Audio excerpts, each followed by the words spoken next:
দেখুন, এই হলো হলুদ,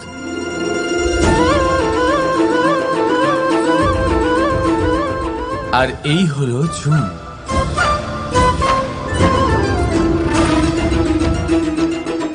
এবার এটাকে দেখুন, যখন চুন আর হলুদকে একসাথে মিলিয়ে দেওয়া হলো, তখন ওরা নিজেদের রং ত্যাগ করে দিয়ে একটা নতুন রং তৈরি করল।